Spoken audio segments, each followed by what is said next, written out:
Hi, everyone, and welcome to today's webinar, Don't Hit Snooze on Your Revenue Cycle Clock. On behalf of Becker's Healthcare, I'm Erica Carbajal, and thank you so much for joining us today. So before we start off, I just have a few quick housekeeping instructions that I'll go through. So first, we'll start today's webinar with a presentation, and there will be time at the end of the hour for our question and answer session. So you can go ahead and submit any questions that you have throughout the webinar in the Q&A box that you should see on the side of your screen. Today's session is also being recorded, so it will be available after the event, and you can go ahead and use that same login information that you used for today's webinar to access that recording once it's available. And if at any time you don't see your slides moving, or if you have trouble with the audio, just try refreshing your browser. You can also submit any sort of technical questions you have into that Q&A box as well. We're here to help with those. So with that, I am pleased to welcome today's presenters, Linda Perryclear and Christy Hudson. Linda and Christy are product line directors at Availity Essentials Pro, and Becker's has named Christy as one of Health IT's Women to Watch in 2022. Linda and Christy, thank you again so much for being here. I'll now go ahead and turn the floor over to you both. Hi, it's great to be here with the team today, and really excited to talk through really the concept of how we can help you to accelerate your revenue cycle clock. Not only should you not hit snooze, but really taking a look at how you're utilizing vendors to move through your revenue cycle, and how we can help you with some tips and tricks at looking at if consolidation will help within your organization. So the agenda that we're going to be focused on today is really looking at the benefits of vendor consolidation in order to streamline your revenue cycle. So how can you bring those vendors together? We know that there's a number of disparate vendors, and looking at whether you should go with best in class or should you really look at a consolidation approach. Whether utilizing powerful pre-service tools and how they can influence your post-service outcomes. We're aware that often the revenue cycle is divided into pre and post-service workflows. How you can consolidate those vendors, encourage collaboration between those two groups, and really improve the overall outcomes for your organization. And then how to work with pre-service analytics to fine-tune your claims editing process. So again, putting some connective tissue between the pre-service or those pre-encounter type activities that exist in revenue cycle today, and tying that to your claims submission process, and really bringing the right tools to bear for that. Super excited to have my counterpart Linda Perryclear with me, and we are going to go ahead and I'm going to turn it over to her, and we're going to talk a little bit about what we see in each of these areas and how vendors will play in that space. Thanks, Chrissy. And it is exciting to be here and talk to the folks today through the webinar. You know, we've kind of gotten used to talking to each other online through Zoom, right? So it's the new world that we live in. But as we think about vendor consolidation and why it's important, you know, the picture that we see here on the screen, and I apologize to the people that are actually watching the video. I do talk with my hands a lot, so you might see some weird motions as I'm going through the process here. But what we see is that within the pre-service and the post-service and post-adjudication areas, right, in each one of those verticals, you may have 1, 2, sometimes 3 vendors in each vertical or across that continuum in your revenue cycle management toolbox. And what you'll see there is it can get very confusing. Do you know what, if there's an issue, what vendor, you know, or source of content is causing the issue? So when you look at that, I think a lot of us can relate to what that picture looks like. It's almost an Abbott and Costello type event, right? Who's on first? Where did the data come from? Where's the source of truth? Who do I report an issue to? So when we're looking at pre-service, right, you're talking about eligibility and benefits, that prior auth space, or your patient financial profile. It's very possible that you're using 3 different vendors even for that specific space. Same in post-service and post-adjudication. So let's go ahead and jump on over into the next area. We're going to have a poll here so we can ask you guys some questions, and really thinking about, in your space, how many vendors do you have? And that would be across the continuum. So we're going to go through some processes today and show you some things where you can see where there are cost savings in the consolidation process. So give it some thought there about how many vendors do you have today? I think we have 2 questions. So once that one, you answer how many vendors you have, and some of you guys may be like, wow, I don't even know how many vendors we have. So you can see here that there are a lot of vendors in that space, right? That we're seeing that in the upwards of over 10 vendors associated with managing the revenue cycle. That is a ton to keep up with. All right. And Chrissy, you want to take this question? Sure. So, that is pretty astounding, right? I mean, we were over almost 50% are balancing over 10 vendors. And I know you and I have both sat in those revenue cycle seats before, and it does become a big part of your job, just that vendor management, where you'd rather focus on the outcomes you're supposed to be getting from those vendors. So that sort of brings us to this next question. Have you looked within your organization at consolidating those vendors, or evaluate what a consolidated plan would look like for your organization? And we're going to dig into, what benefits that can bring you throughout the webinar. But we'd really like to understand, for those of you that are managing tons of vendors, have you went through that evaluation process yet? So we'll give you just a second to vote.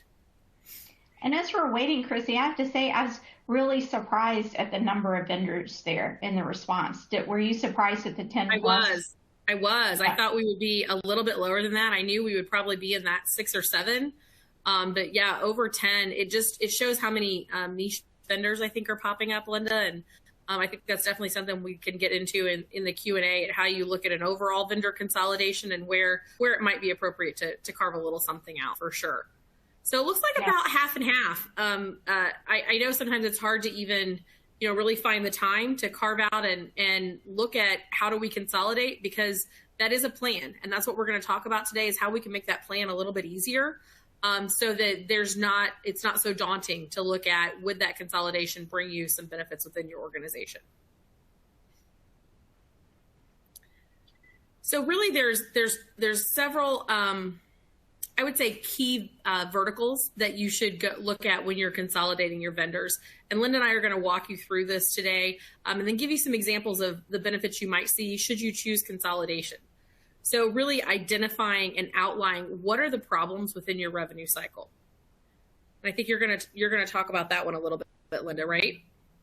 Yeah. So as we look at identifying and outlining the problems in your revenue cycles, we usually find that people focus in, or it's easier to focus in on things around eligibility related denials. So that's one of the biggest areas that an organization or a provider office, any kind of someone providing service is going to have an issue with eligibility, determining, does the patient have coverage, the coordination of benefits question. So we'll see that, denials and authorizations, and patient collections. So you'll have these main areas where you may have set organization goals that you want to focus on, but you want to outline, where do you feel like your biggest problems are? And as you're looking at those areas, and you want to then measure your denial rates, look at your edits, look at your missed opportunities to collect, understand what it is costing to maintain those multiple vendors. And we're going to actually walk through that in more detail. The contract costs, your security reviews, all those things that come along with just managing a contract. And do you want to go ahead and take the next one?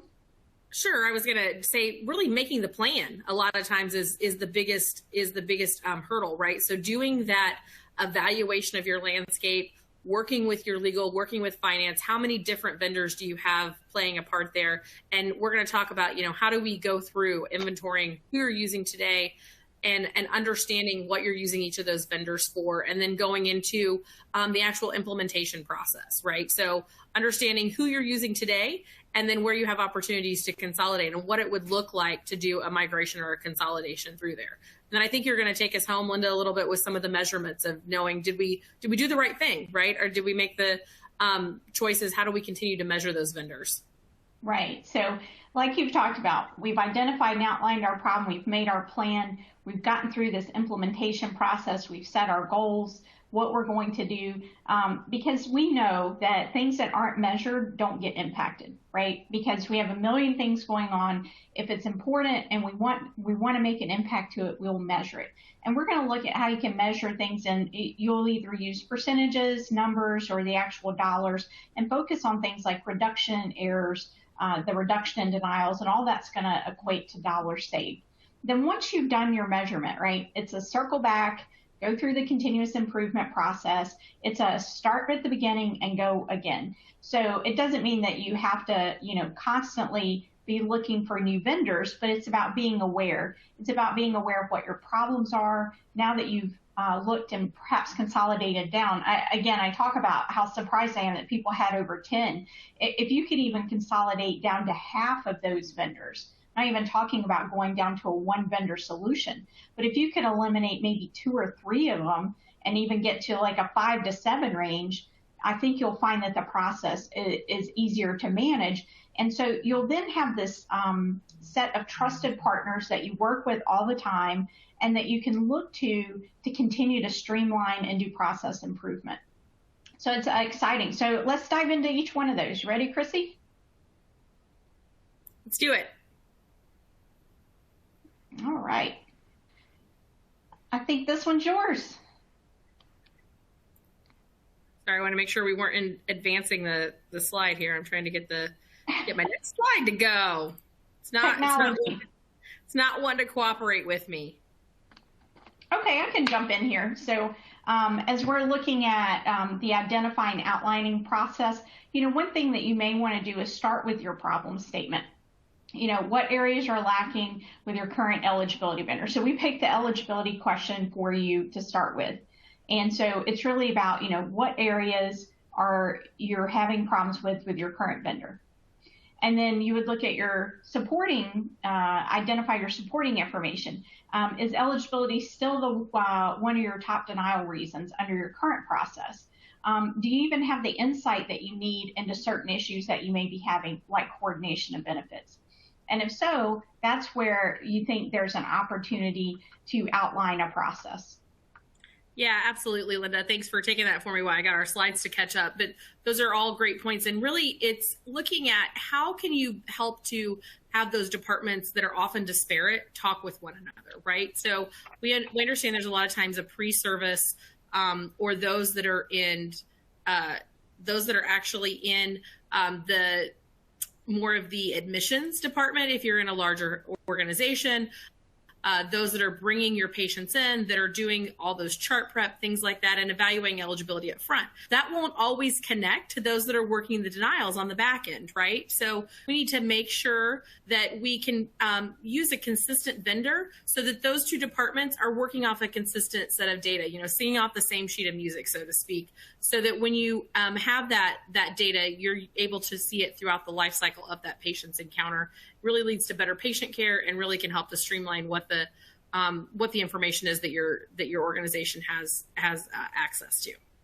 So I think we're going to go ahead and switch to another quick poll question here. So let's go through with some of these vendors that you have. We walked you through an eligibility solution, but we understand that may not be the world for everyone. What is the most important area that you're focused on improving within your organization? We tried to kind of box major segments of the revenue cycles together. We've got eligibility, claims denials, payer payments, patient payments, or other. So let me hear from you guys, and that'll give us some context as how we walk through the rest deck. I know if I was a betting person, I would make a bet, but I would have already lost all my money on the previous poll. So I'm not going to bet on this one. So we'll see what area people are really wanting to focus on improving. All right. So I would have won claims and denials. It's my favorite. There you go. Well, it's not my favorite problem. Through this, folks. Yes, I'll have to let you guys in on a little secret. The way we divide the world is I work pretty much on pre-service and she's post. So it is definitely her favorite and her baby. It's so sad. I don't want people to think that I like denials. I like actually eliminating problems with denials and working with claims. But it is a lot of fun for me. So interesting. So glad. All right. So our next question is the most important thing to you in choosing a partner. Are you focused on features? Is customer support your number one thing? So if you have to pick, number one, product features, customer support, cost, or the reputation of your partner. Are you betting on this one, Chrissy? I know where I'd put my money for sure. But we'll see what happens. I have to say, I would want to put a chip on everyone if I was in Vegas. Absolutely, that's probably very true. I'm a relationship person, though. I have to say, because I think building a partnership is really strong. No, that's true. Survey says. Oh, product features and customer support. Features. There we go, coming in strong. All right. So I think now, Chris, you're going to dive in and take us through some planning. Absolutely. So what should we be doing when you actually make a plan, right? What does that mean? How do we begin to evaluate what should this process look like? So I think the first question is, what needs to be changed, right? Are there vendors that you're less happy with? Are there ways that you can actually begin to see similarities across features that we saw? Product features are super important to you guys. Are there ways that you see maybe your claims vendor is providing some information in the eligibility space?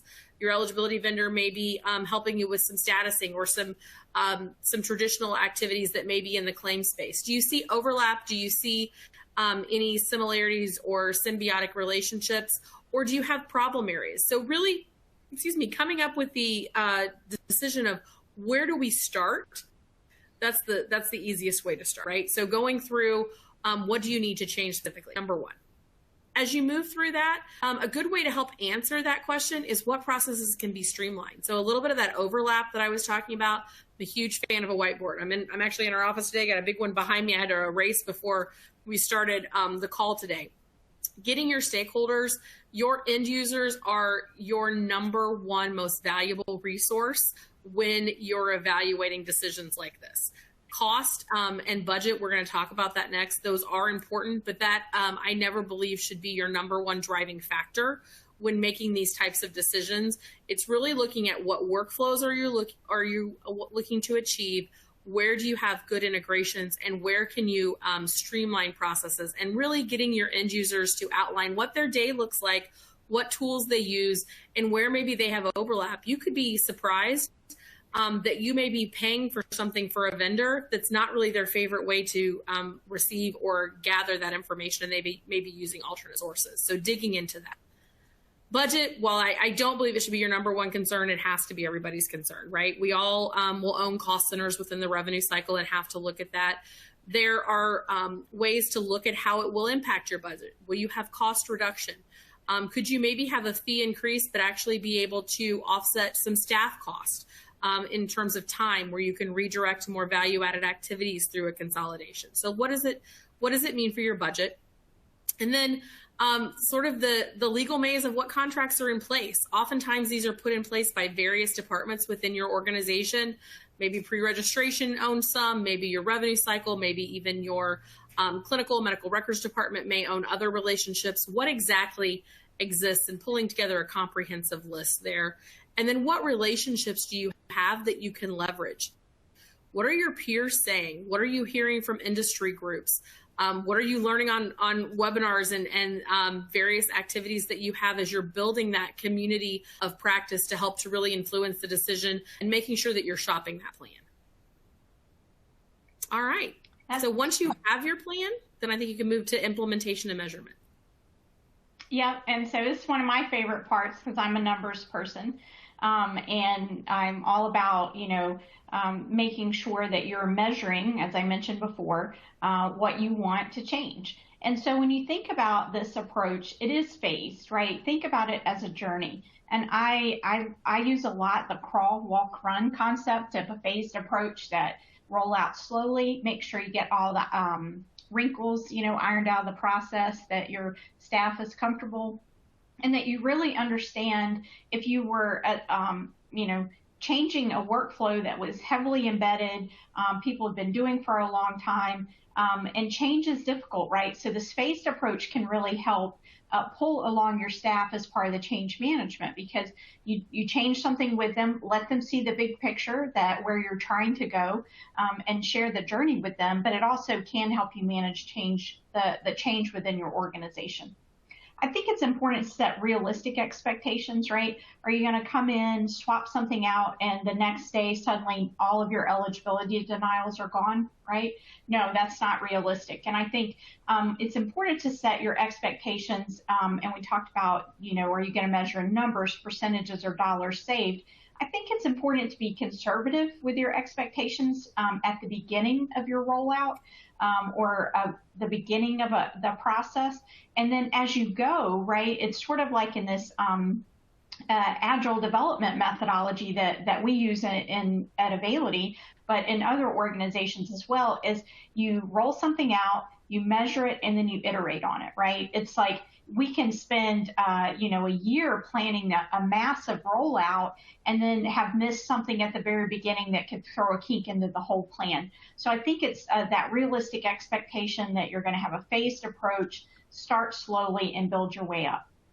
The other thing I think is critical, and we tend to miss a lot, is what is the success criteria, and is it clearly defined? Whenever you say, well, I'd like to reduce my denials, that actually isn't very clearly defined. Just say, well, we're going to reduce denials and we're going to save, this amount of money for this cost center or this amount of time. What you really have to say is we're going to implement this solution so that we can reduce eligibility-related denials in the first quarter by a certain percentage. That is a more clearly defined success criteria. And the last one is allocate the appropriate resources. Change is hard. It can require a lot of focus. And the key is that you have your resources dedicated to guide you through the implementation. And then you have resources for measuring, because sometimes what we find is that we really, we bulk up, we get ready for an implementation, and then all the resources fall away, and then we don't ever measure our success. So you want to make sure you allocate your appropriate resources through the whole process. All right, so next we're going to talk about continuous improvement, right? So you've implemented this, we've gone through the process, now what?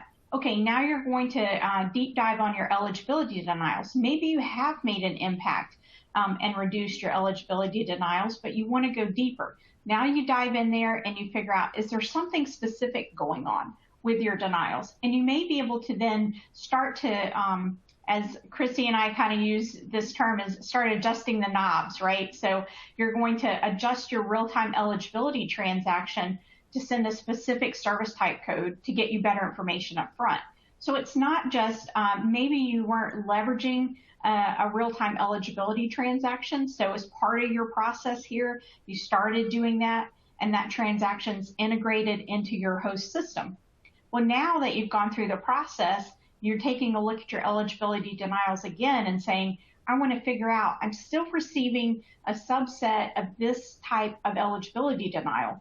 And it could be something as, and I don't want to say as simple, Chrissy, but something as simple as you're not sending the right service type code to get the benefit information. So then measure the impact on the back end, and again, continuous improvement. And again, I think this goes back to resourcing. Do you have a resource that's going to help your organization monitor and measure where you're at? All right, so now we get into the KPIs to measure your success. And believe it or not, there's a math slide coming your way. So this is where it gets fun for me, right? So I think one key component that we miss a lot is conducting time studies on your administrative staff. So we'll go out as, revenue cycle leaders, and we're sort of just taking the standard $25 to work a denial that was published by, national organizations. And you'll find we reuse that number over and over again because it hasn't been updated. I would guarantee if you were to reference that, I would just say, we should have done a poll here. What year was that study done that number is being pulled from? It was actually 2014. So that's over 8 years now, and the labor market has changed so much. I guarantee you that it's more than $25 to work a denial now. So conduct a time study of your administrative staff. As Chrissy mentioned also, too, as part of your discovery process of figuring out what's going on, this is critical because you'll have a time study to understand How much time is it taking to work an edit? How much time does it take to work a denial? But then you go a little bit deeper. How much time does it take your accounts payable person to pay that contract every month across those, now we understand, 10 vendors, right? How long does it take your IT security analyst, either in-house or that you're outsourcing? How long does it take them to do a security review? If you have to report an issue with a vendor, how long does it take your support staff to track that, report the issue, track it, follow up on it? So you'll have an idea of how much time your staff is spending on each of these activities. And that takes us to the math slide. So let's do the math. All right, so here are some assumptions that we made. And I will say intentionally, I left it very conservatively. So I think that's just an easy way to do that. You can plug in your own numbers here, but let's say prior to a consolidation, so those are the pre numbers, and then there's post after you've consolidated your vendors. So you had a claim edit rate maybe of 7%, now you've gone to 5%. That's great pickup there. Your claim denial rate may have been 10%. Now it's gone to 8%. How many hours does it take to manage a contract? For a contract, approximately 10 hours, and this was annually, right? And how many hours for a security review? Approximately 5. And again, the number of vendors pre and post, again, I would have lost money on my bet here, right? But I said 3 vendors pre, taking you down to 1, but you could easily, the numbers are going to be the same if it was, 10 down to 7 here. So these are the assumptions we made in our math. And here are some sample costs. So the cost to work an edit, approximately $8, and that's that claim edit. That's an upfront edit in your system prior to it going out. The denial cost, like I said, we've mentioned before, that $25 magic number that people use a lot. I did, take that up to $30. I feel like that number is not valid anymore. The amount to manage a contract of $250 through your accounts payable team, and a security review at approximately $250. All right, so here's the math. Let's go ahead and show them what we came up with. So this would be the cost for one provider. And we consider one provider in this metric of 300 claims. So you may be larger organization, you may not be an organization, you could be like a lab, pathology, or hospital that has bed measures, but you could use your claims to help, claim volume to help plug into this. So if you were to look at this based on the assumptions that were made of pre-consolidation, you would spend approximately $2,000, $2,016 working edits. Post-consolidation, just shaving 2% off would take you to $1,440. Working denials, approximately $10,000 there. Pre-consolidation, that you're able to impact your denial rate and reduce that, $86.40. And then you get into this cost of managing a contract. The cost to manage 3 contracts at $750 down to $250, completing a security review, $750 down to $250. So you can see across the board. And again, we did this conservatively and for one provider math problem, right? So you could plug in your numbers to be able to see how much savings opportunities you have, but it would be substantial across your organization, right? Not to mention, I think there's some discussion here about the abrasion that we use that term abrasion typically between providers and payers, but you can have abrasion within your staff, right? Of I'm having this problem, I don't know which vendor to contact and figure out who can help me with it. So I think there's a lot of opportunity here. And so here's a good way for you to do an evaluation and plug your numbers in to see what your math looks like. All right. So once we've done the math, I think the question then becomes, again, we take a look at the vendor consolidation. Why is it important? So when you look at those numbers, you plug them in to what your provider count is, what your claim error rate is, what your denial rate is. You start to see the impact that can have. And this gives us the opportunity to go from this picture that we see here, right? Remember our Abbott and Costello, to a more streamlined picture that is, you have one vendor that sits in all of those spaces, or, I think for many people on this call, just getting to a reduced number of vendors and being able to streamline that process. And then you wrap around a support and a consultative workflow teammate that you can go to help streamline your revenue cycle.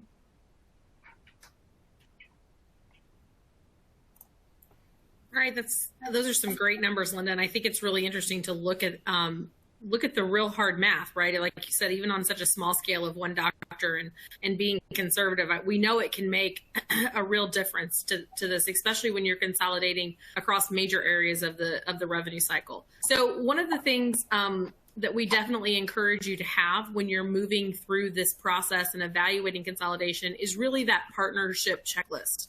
So how do you compare those various vendors, and how do you begin to sort of do a rack and stack and understand where you should start consolidation? So number one, we saw that in the poll. We should have put our money there because we had it a little bit further, is how do the partners' features offering match the business needs, right? So bottom line is there has to be a feature-rich environment to meet the needs. However, you need to make sure that those features do align with the way your organization chooses to consume them and put them into your own particular workflow. So inventorying those features against the needs of your organization.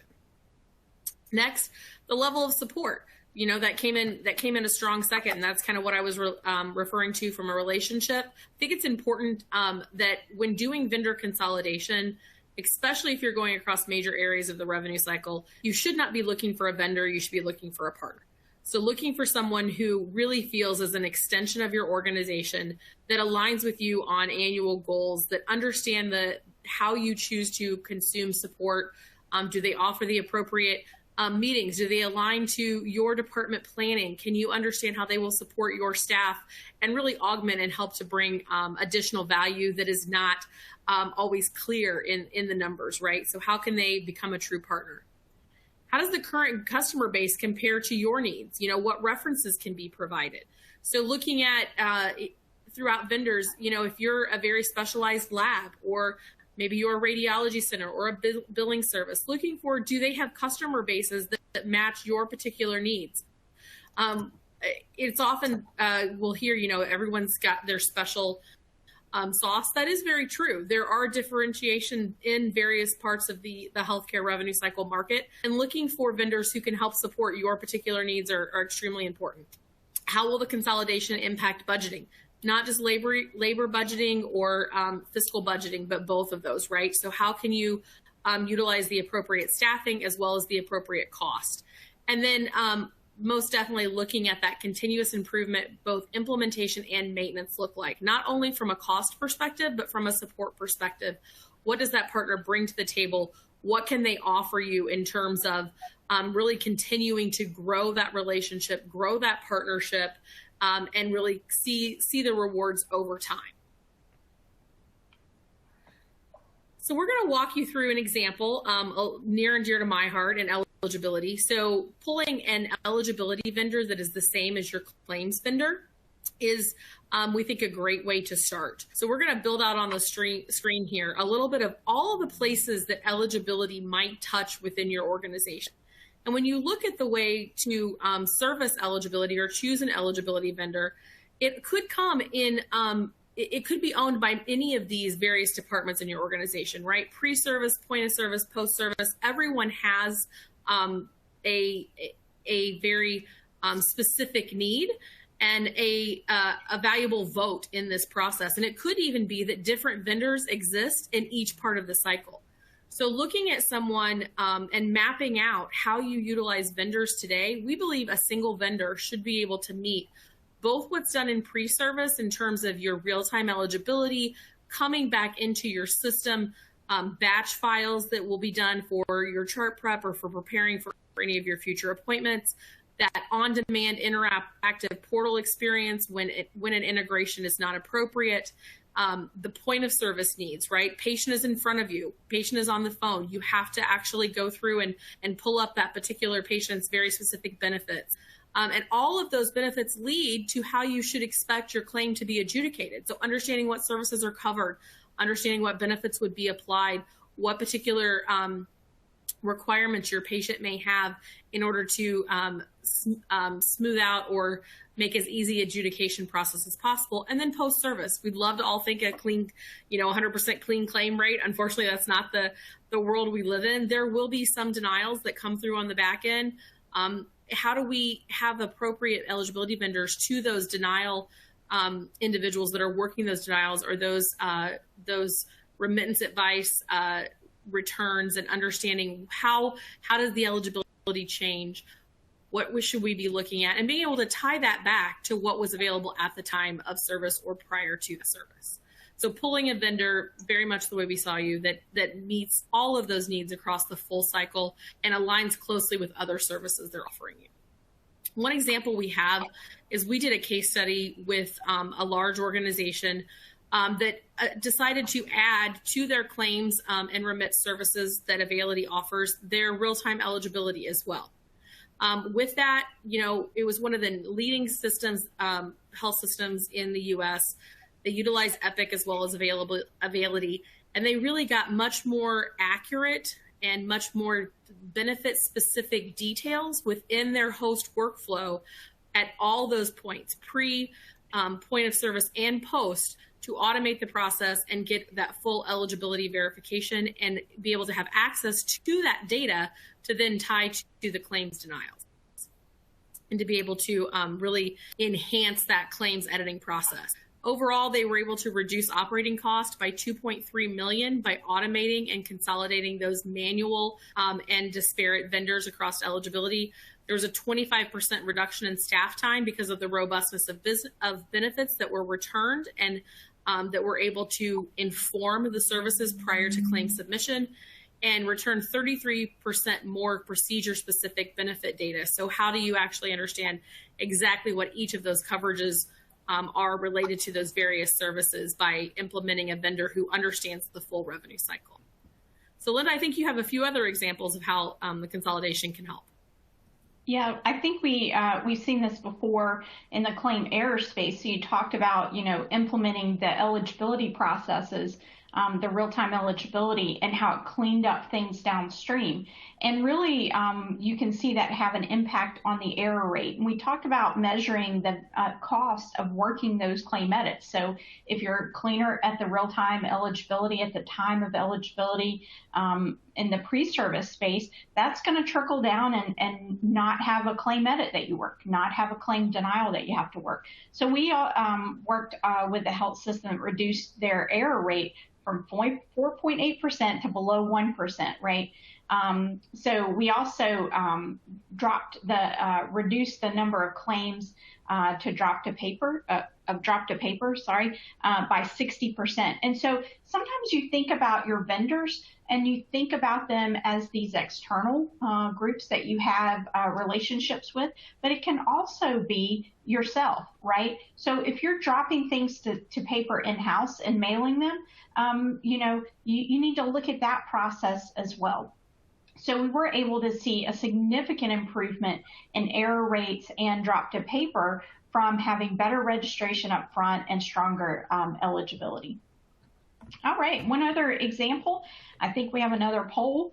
So we talked about automating processes, right? So, Chrissy, as you talked about the eligibility piece and how it just trickles down, right? I talked about some things looking at the drop to paper processes, but then there's some automating, right, of your secondary claim volumes.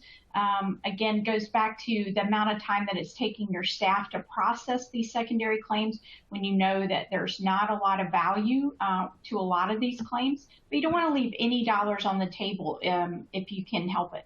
So I think what you can see here is that there are opportunities to decrease your in-house paper volume. You'll have a staff savings, and then you'll have faster reimbursement. So I think we're going to ask another question, and then poll question, then we're going to open it up and start running through some of the folks' questions. All right. So today the question is, does this discussion help you, right? Had you been thinking about, starting to consolidate your vendors? Was it at the top of your mind? Was it just like, well, maybe, maybe not? Now that you've seen some math, you think maybe it's worth a harder look, some of the process that was laid out here. So do you feel like the discussion today kind of helped you start thinking about that process? And we'll give folks a minute to answer there. And then, again, I think well, that's awesome. Great. I know. It's good. But you love it. So I think the question I have for our panel and host here is, do we go ahead and open up for questions, or go ahead and finish up the slides? So I guess as we're getting ready to open up questions, Chrissy, I'll let you start looking at the questions, and I'll finish up here talking about Availity. And so, I will just say a little bit about us. Both Chrissy and myself have been with Availity for quite some time.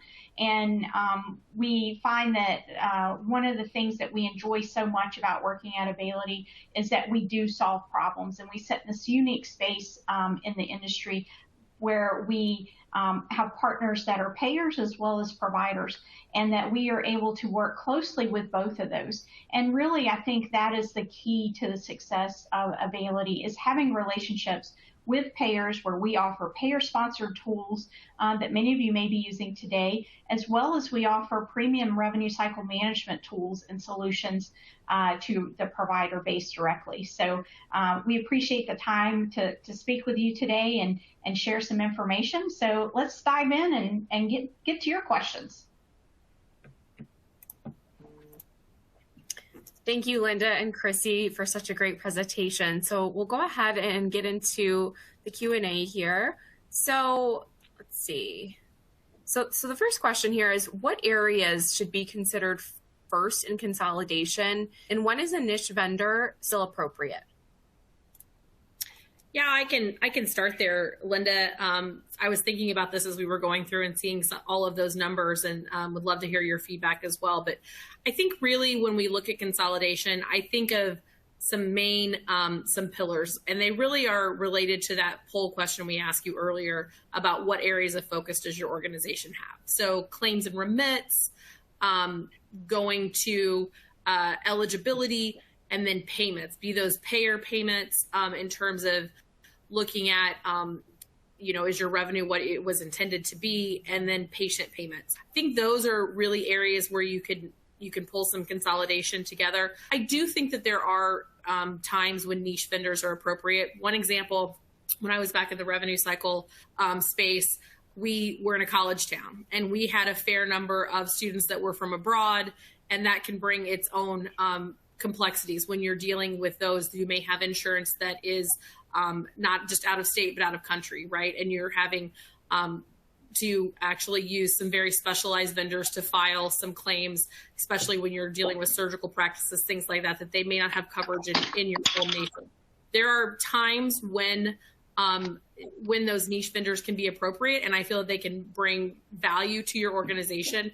However, my opinion is they should not be in your key pillars. So Linda, anything you'd like to add there? Yeah, I think based on what you just shared about in the poll, where we saw the number of vendors that people have, I do think it's important that you have, like, I like how you use that term pillars, that you have some pillar vendors who you have strong relationships with. And again, these are long-time partnerships. And I think around your claims processing, I think around your eligibility solutions, those are your pillars.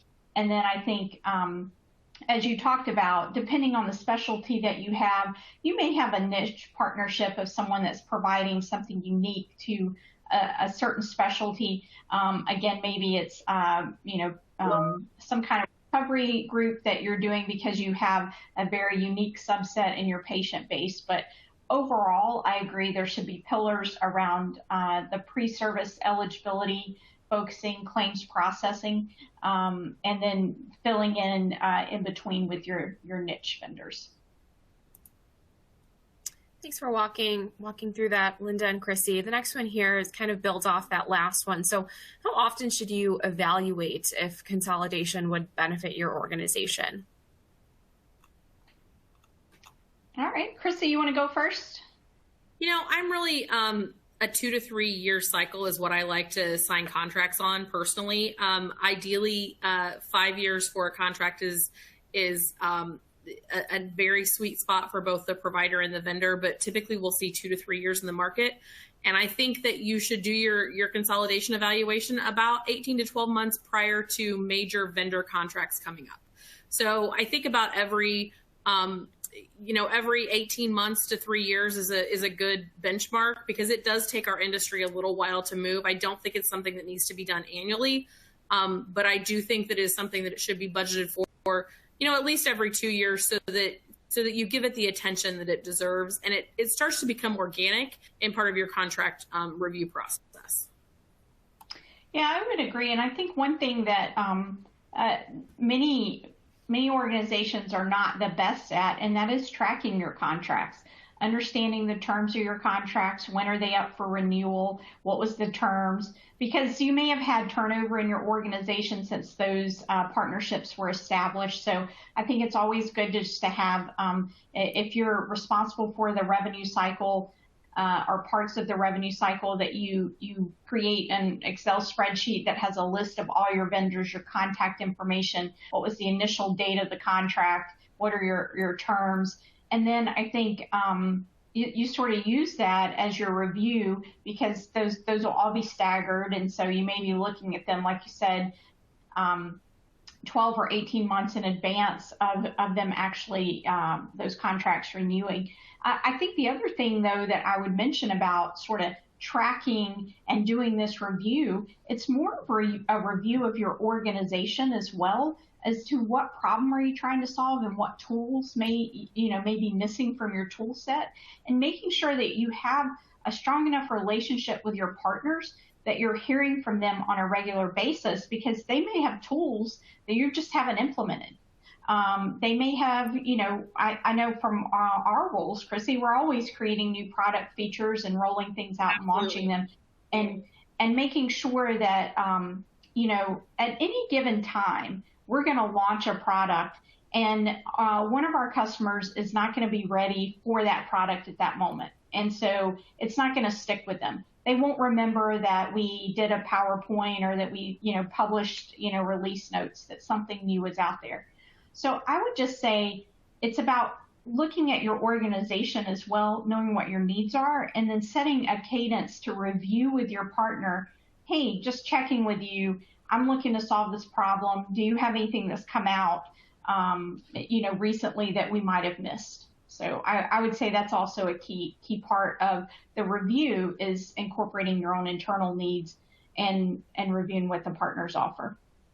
Yeah, that's a great point, Linda. And I know we have a few more questions coming in, and I love this part. Like, this is Linda and I's favorite part, is really getting to chat with you guys. So would love to hear if you've went through this journey before, throw us some questions out there. What were some of the roadblocks you hit, maybe, or how could we as a vendor help make this decision easier for you? Or what would you like to hear from us as we go into our next questions?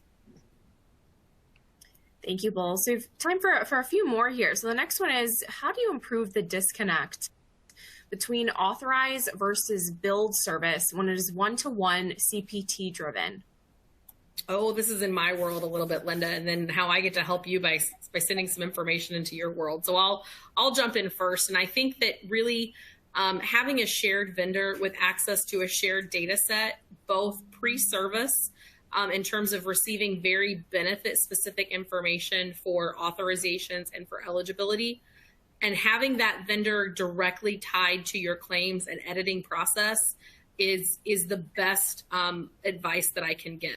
So, for example, with our organization, Availity, and there are other organizations as well, when you have a shared canvas of data, I pride my portfolio on really delivering the highest quality eligibility and authorization data that is in the market. Linda then has access to that on her very strong editing content, and she can pull that same data that we become aware of prior to the service. So, for example, if we we determine that you can have an MRI. I'll use a radiology example, but that is covered. And here's the specific copay for that. We can inform the patient up front. We can also then pass those authorization numbers off to editing content and for the post-service vendor to be aware of, to look for, specific elements on the claim. So it really becomes that partnership, even within your vendor, of various offerings. Got hiccups. Well, I mean, it's exciting stuff. I understand why this could give you the hiccups. I do agree. Exactly. This is our favorite time. And I do think that is a critical part of, there are things that happen in the pre-service space that if there is a partner that's in the claims processing space and they have tools that give you the flexibility to be able to create edits for those specific data points, or be able to collaborate with a pre-service counterpart like Chrissy and I do, I think it does bring a lot to the partnership. So I agree. I think that's how you do it, is you look for a partner that those two spaces are connected, and that there are tools in place that can help you solve that problem. So I think that was a great question. For sure. And next here, do you have, either of you have any tips on overcoming multiple stakeholders that may have different vendor loyalty? Well, Linda and I really enjoy cookies. We tend to look for the vendor that brings the best cookies and chocolate, but I don't think that's what they're looking for. Sorry, trying to bring a little bit of humor today. It's a great question, and there are so many different departments, especially within large hospital organizations, that do have a stake at the table. And I think communication is key.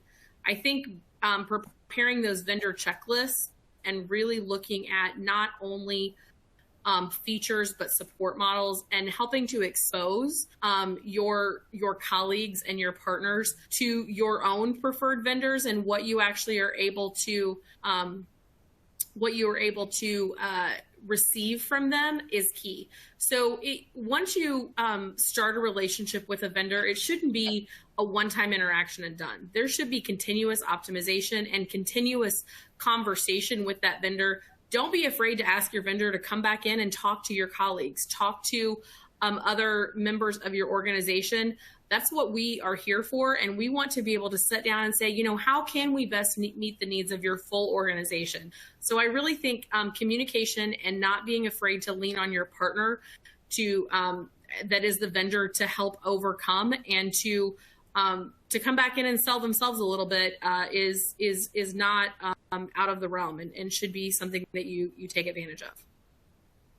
Yeah, I would agree. I mean, I think you have to, just like any other relationship internally, people are going to have their favorites. They're going to have something that they have used and that has helped them be successful. And the communication is, what did you like about that partner? What, to your internal stakeholder, why do you like them so much? Do they have great customer service? Are they always bringing new features to the market? Do you just feel like they're dependable? And understanding what makes that relationship strong, and then saying either yes, well, maybe I would also say being open to hearing, from them what partnerships they've liked, as well as then promoting that sharing back and forth. So it's definitely the change management and relationship skills that you'll rely on there. So that's a good question too, because in organizations, large and small, we do run across that a lot. For sure. Some great perspective there. And our last question here is, should price be the only consideration when thinking about consolidation? Well, I think our attendees answered that, Chrissy, don't you think, with the poll, right? Yeah, absolutely. Absolutely. And I think we absolutely wholeheartedly agree with you and tried to bring that to the conversation today. It has to be a concern. But there is so much more that can be gained from the revenue cycle, since the revenue cycle is a revenue generating part of your organization. Cost is only one piece of the equation. Well, that is all the time that we have left for today. I want to thank Linda and Chrissy again for such a great presentation, and again to Availity for sponsoring today's webinar. To learn more about the content, please check out the resources section on your webinar console, and please fill out the post-webinar survey as well. Thank you all so much for joining us, and we hope to see you at future Becker's events.